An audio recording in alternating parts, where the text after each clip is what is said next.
Well, this is my audience. Say hello, everybody. Okay. There you go. Okay. So today I want to talk about the aspects of how our living situation is different from Mexico.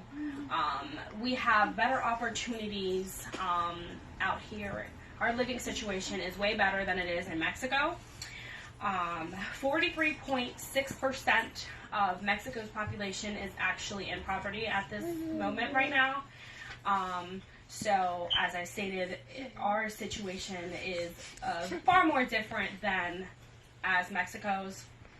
They suffer from a nutritional imbalance, from not having access to the best, healthiest foods. They also have the highest homicide. Victims are like 29,000, I believe, as of right now. Unlike us, they actually have to work 50 plus hours in order to live comfortably.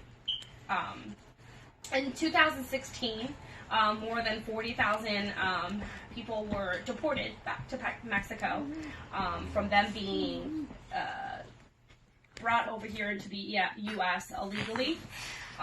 Due to that, on February 14th, Trump declared a national emergency that shut down the government for about 35 days. So that led all of the federal workers from that area to be 5 weeks without pay, in which Trump did officially pay them for those 5 weeks that they were without pay.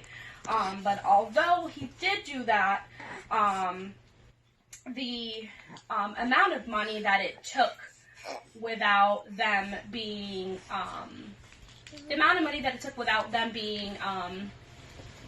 shut down is actually way more money than they initially did without with the shutdown.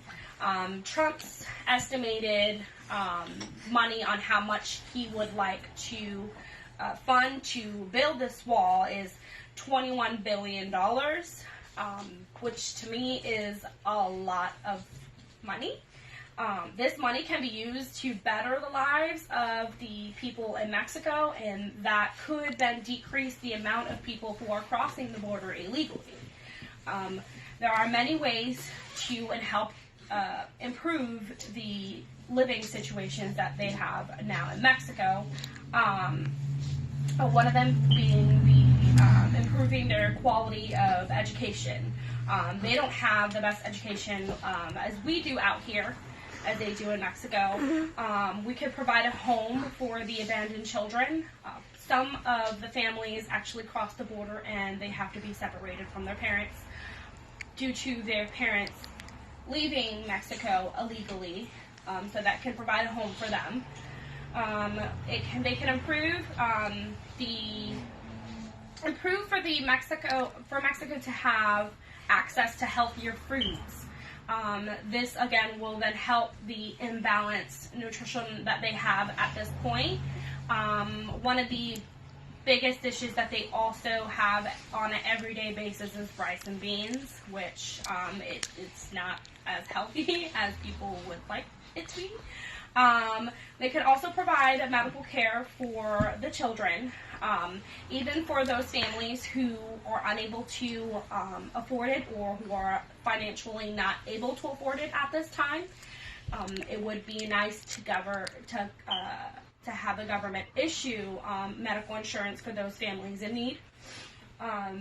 Most of the people or parents who are unable to work don't have child care for their kids, which then allows them to be unable to work. So providing that child care, like we have out here, we have a program that is governed by the government, and it helps us pay daycare costs. Daycare costs are running up to $25 to $40 on a daily basis. And if you have multiple kids like me, that would mean a lot of money. So supporting them with the child care will allow them to have will allow them to go to work and be able to make ends meet to support their families. So that is the initial reason as to why I think the national emergency could have been avoided.